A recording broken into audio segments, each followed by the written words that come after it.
Historia de Vasa y Vilasa.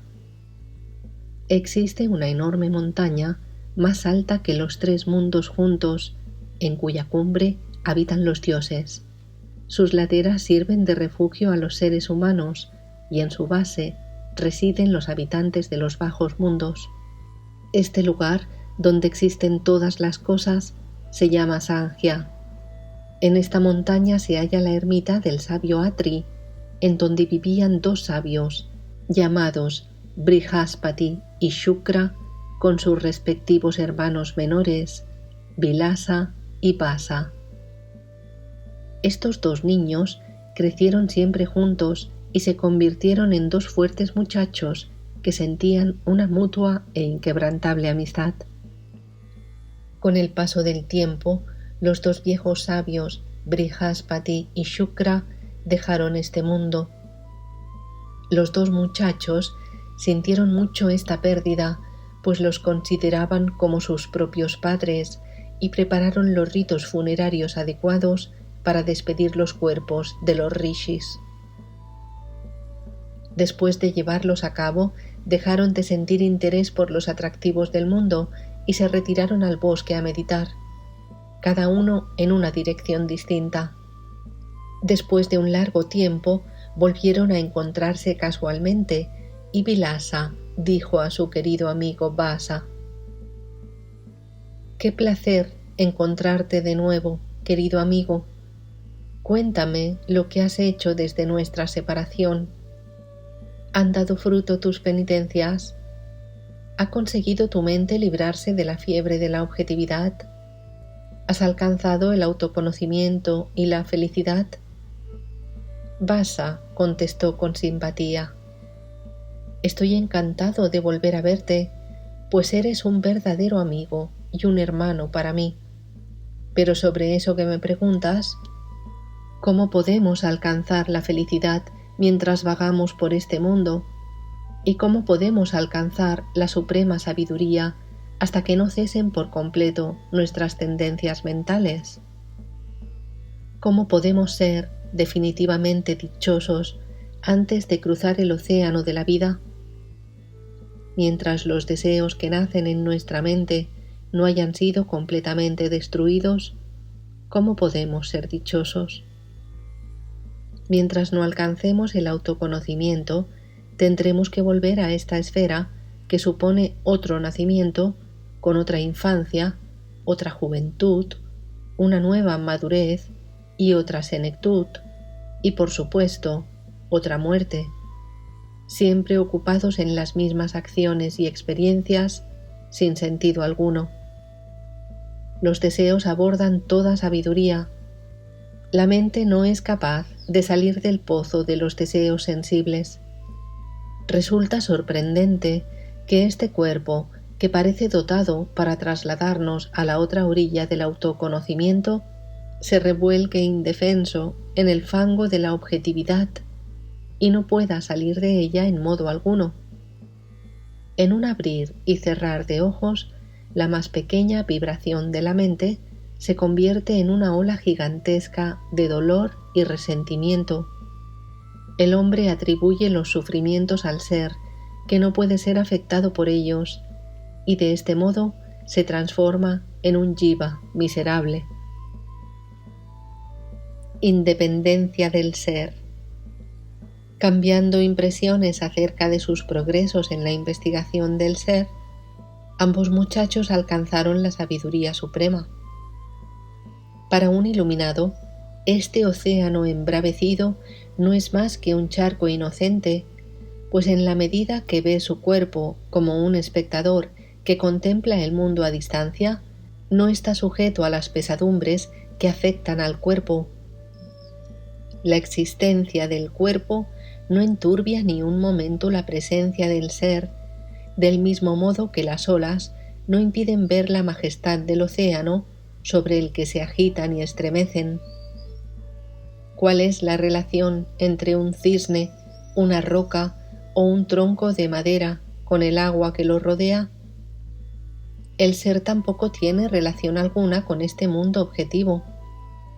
El cuerpo se refleja en el ser como un árbol se refleja sobre el agua cuando se halla junto a él.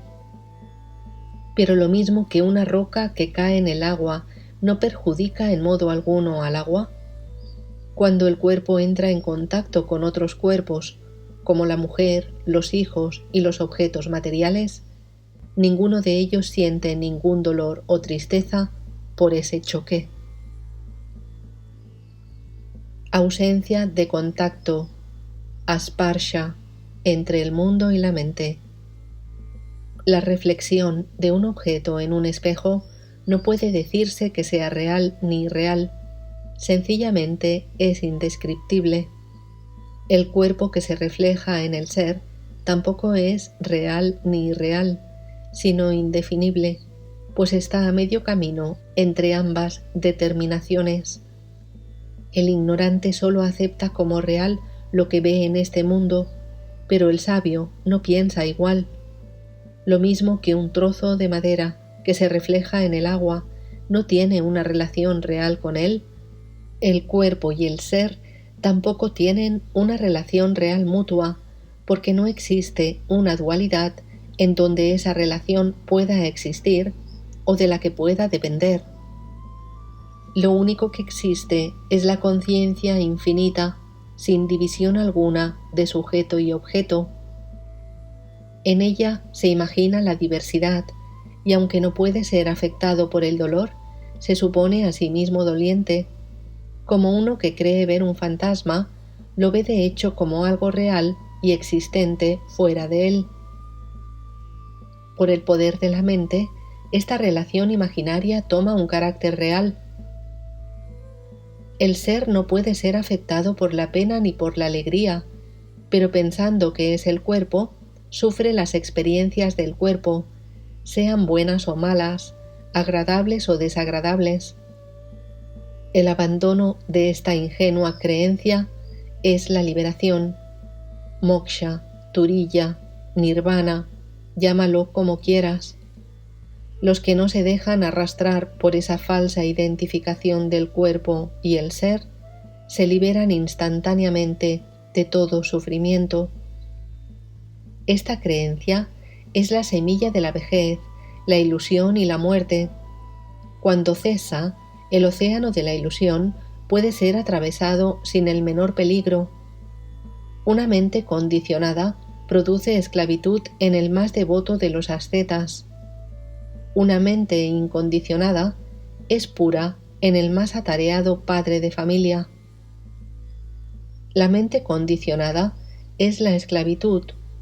La liberación no es más que la superación de esa identificación o atadura del cuerpo y el ser. Esta identificación, que supone una ficticia división previa, es la única causa de la esclavitud y por ende de la liberación. La naturaleza del karma o la acción. Las acciones realizadas por la mente incondicionada no son acciones. La mente condicionada, en cambio, no deja de actuar, incluso cuando las circunstancias externas lo desaconsejen.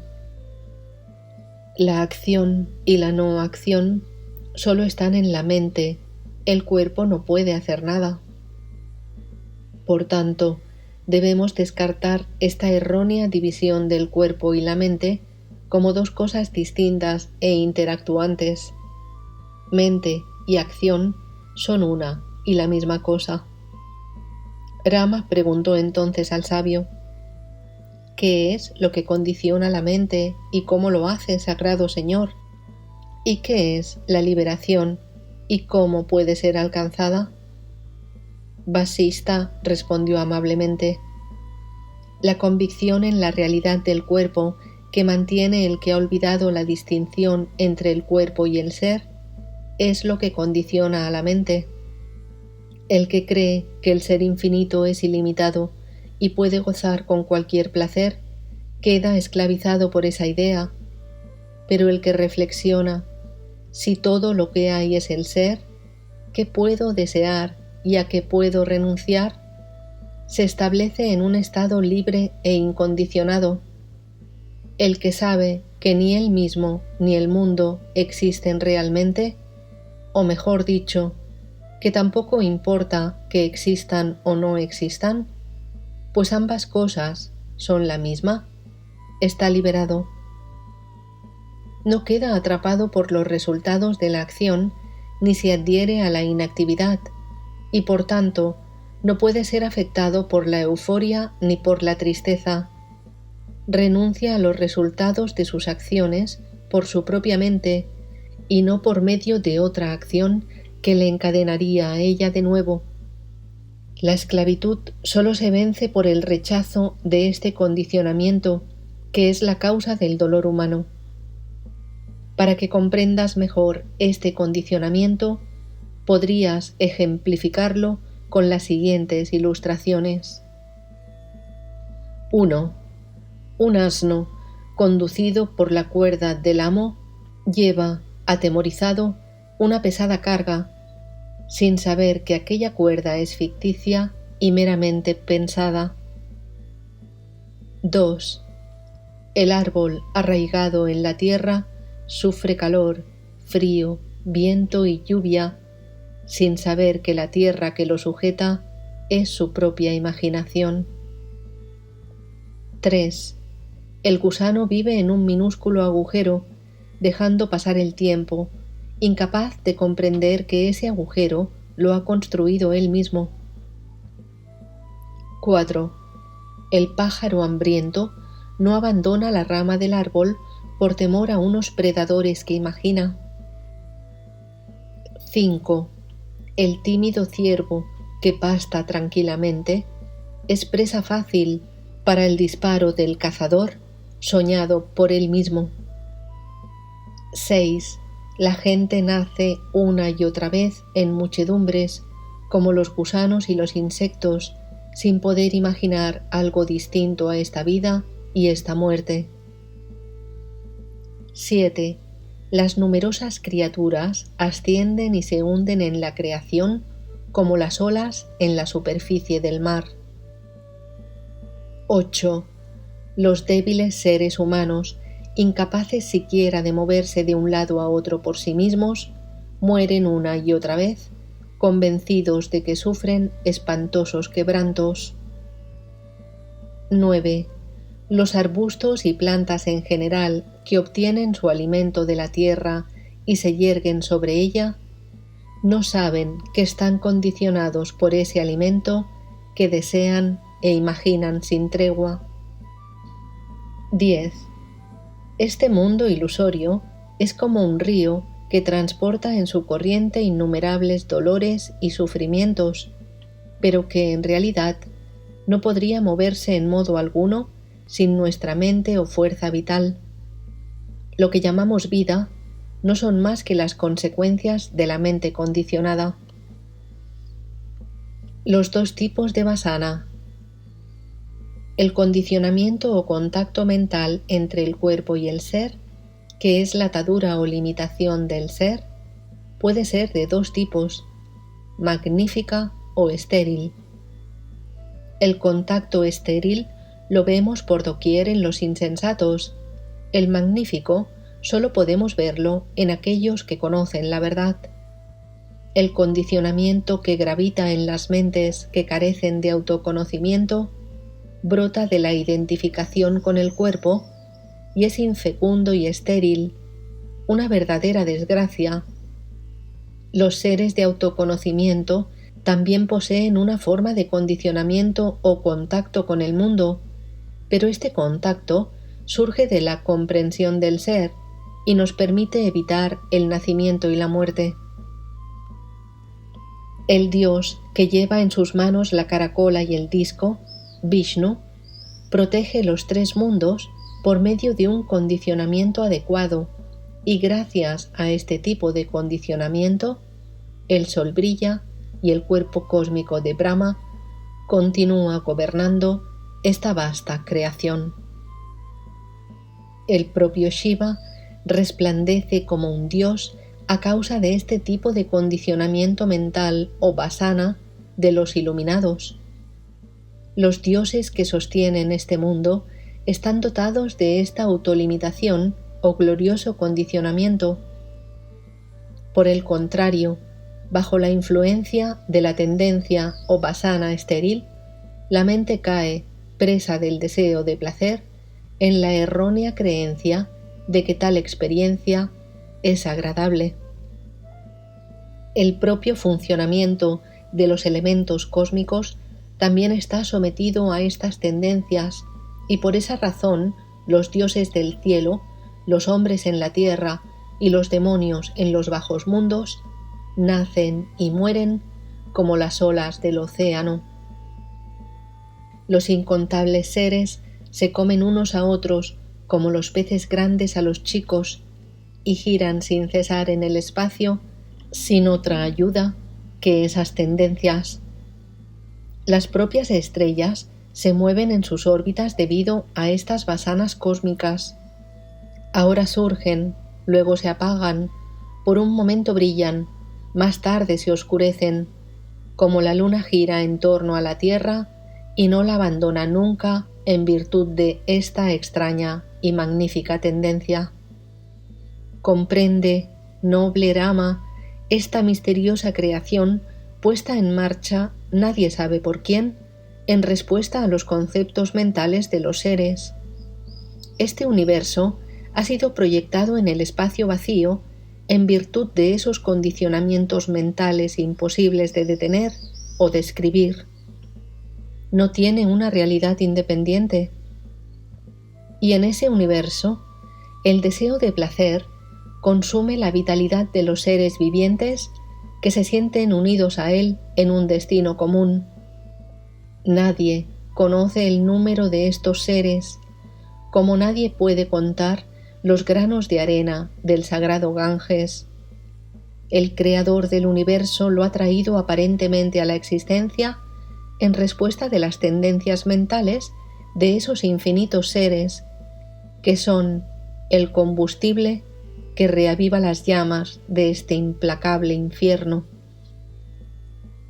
Cualquier sufrimiento de este mundo solo tiene sentido para los seres que lo piensan.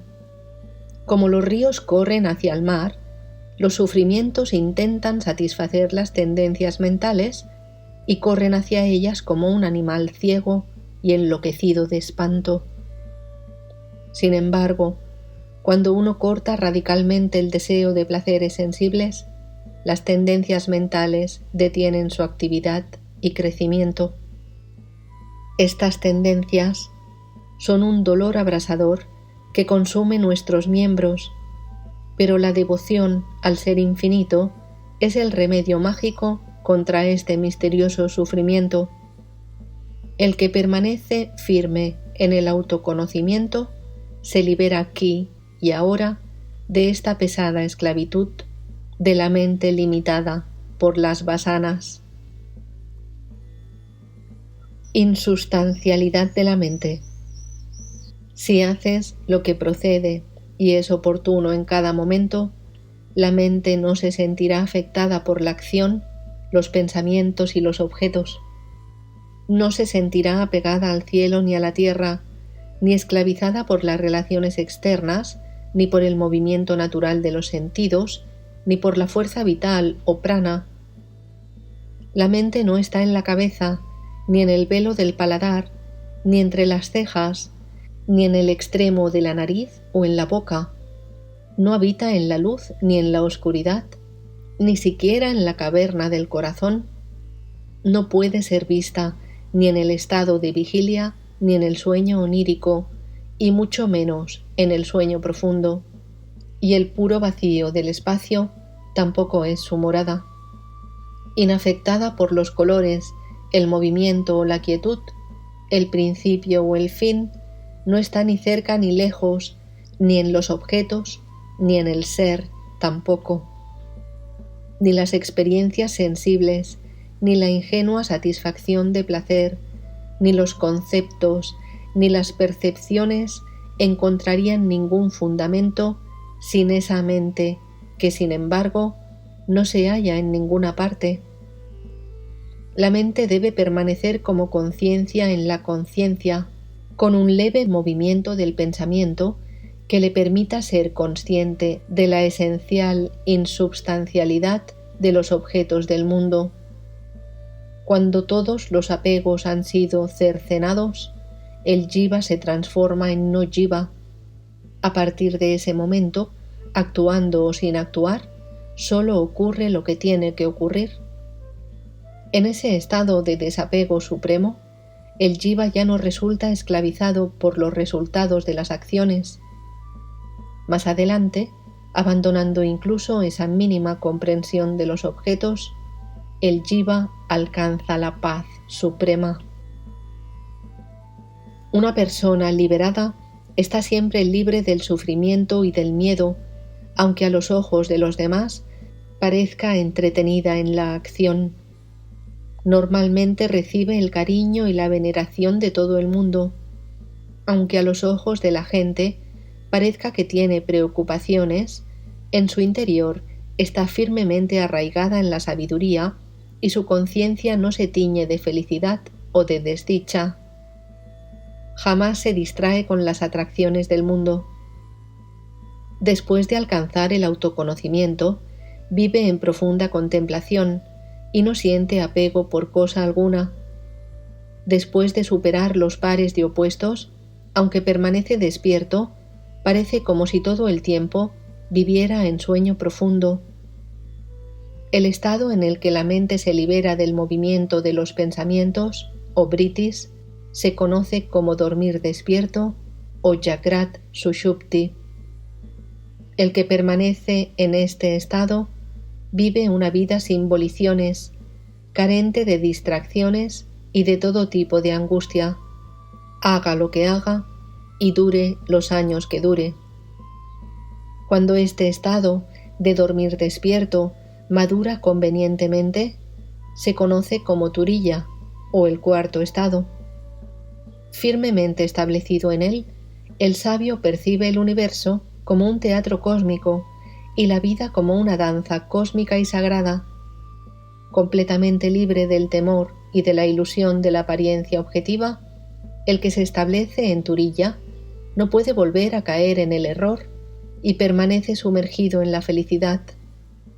Más tarde, incluso puede superar este estado de dicha suprema y entonces se considera que está más allá de Turiya, en un estado incomprensible y de todo punto indescriptible. El estado de libertad total o Turiya, que hemos llamado dormir despierto, es posible de describir con palabras, pero el otro, el estado de los que han superado toda conciencia del cuerpo y se hallan más allá del cuarto, Turiyatita, no admite descripción verbal alguna. Debes esforzarte por conquistar este estado, querido Rama, pero antes debes conseguir el estado de dormir despierto. Debes permanecer totalmente indiferente a todo lo que no sea el cuerpo y saber que el propio cuerpo solo es un producto de la ilusión. Tú eres un hombre sabio, amado príncipe, y has alcanzado el despertar interior. La mente del hombre de autoconocimiento jamás da un paso atrás. Puesto que lo único que existe es la conciencia, no alimentes ideas como yo soy Rama o esto es mío. La propia palabra ser solo se emplea con el fin de comunicarnos con los demás, pero la verdad está más allá de toda descripción verbal. No hay dualidad en ningún tipo, no hay cuerpos y por tanto no hay relación alguna entre ellos, como no puede haber sombras en el sol. Aunque te estoy hablando suponiendo una dualidad aparente entre tú y yo, en realidad esa diferencia o división no existe. Inexistencia de la esclavitud y la liberación. Del mismo modo que entre la luz y la obscuridad no puede haber relación alguna, tampoco la hay entre el cuerpo y el ser encarnado. Cuando se conoce la verdad, la percepción errónea se desvanece. El ser es conciencia pura, eterna, autoluminosa y libre de cambios. El cuerpo es impermanente e impuro. ¿Cómo podría existir relación alguna entre ellos? El cuerpo está impulsado por la fuerza vital y el resto de los elementos y no puede tener ninguna relación con el ser. En consecuencia, incluso aunque los dos fueran considerados como dos realidades diferentes, no podría haber relación alguna entre ellos. Pero teniendo en cuenta que esta dualidad es irreal, tal pensamiento resulta absolutamente desdeñable. Que esta verdad quede firmemente grabada en ti. No hay esclavitud ni liberación para nadie, en ninguna parte ni en ningún lugar. Todo lo que hay es el ser infinito o conciencia. Si prestas atención a ser feliz o desgraciado, a estar esclavizado o liberado, estos mismos pensamientos te están conduciendo al sufrimiento. El cuerpo toma existencia por el prana y se expresa por esa misma fuerza, y sus sentidos funcionan también a causa de ella. Pero la inteligencia que hay en él solo es la conciencia indivisible, que primero se manifiesta en todas partes como el espacio y los objetos, y más tarde se refleja a sí misma en la conciencia, y esta reflexión es lo que conocemos como mente. Cuando la mente abandona la caja del cuerpo y se escapa de él, siente el ser que solo es conciencia. Donde hay fragancia hay flores, donde hay mente hay conciencia, pero solo la mente es la causa de la aparición del mundo. La conciencia, aunque es lo único que hay, no es la causa agente de la creación del mundo. En realidad, la causa de este mundo aparente solo es la ausencia de investigación sobre la naturaleza de la realidad, y a eso lo llamamos avidya o ignorancia. Del mismo modo que una lámpara encendida despeja inmediatamente la oscuridad, la luz del autoconocimiento despeja inmediatamente la oscuridad de la ignorancia. Por tanto, debemos investigar sobre lo que se conoce como mente o antakarana u órgano interno.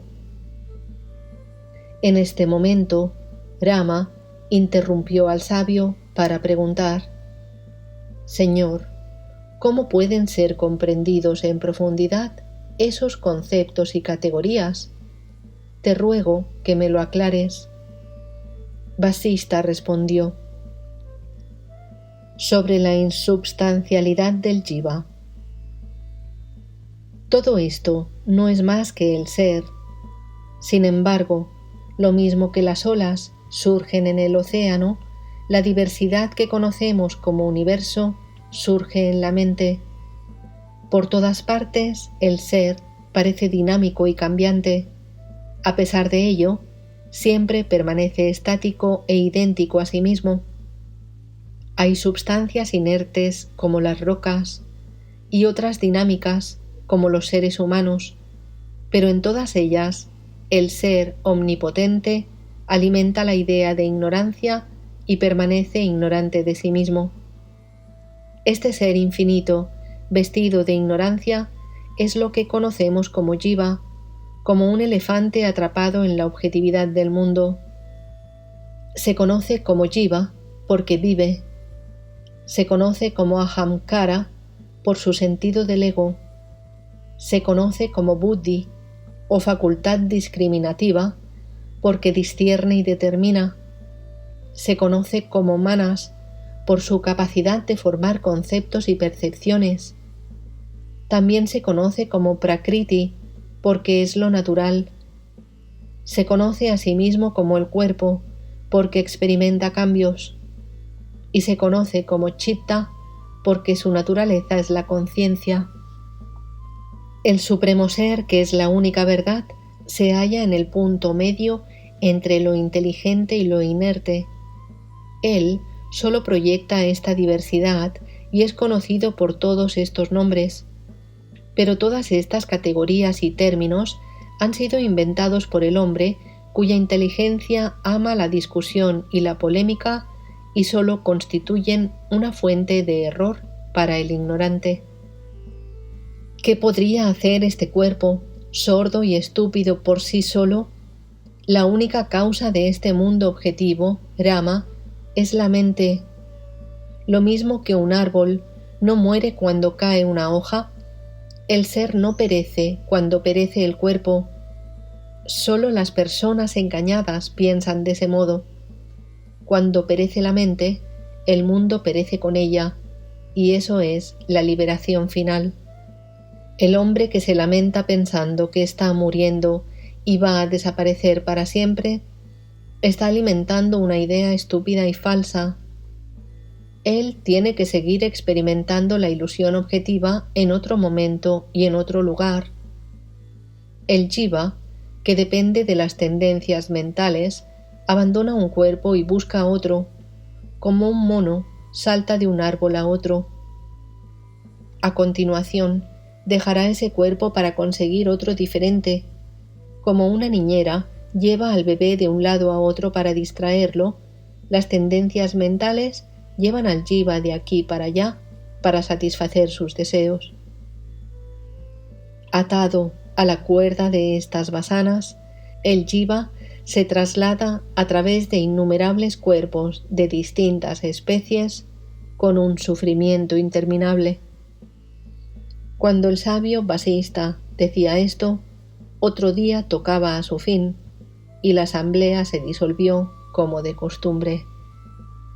Al día siguiente, Vasista continuó su narración.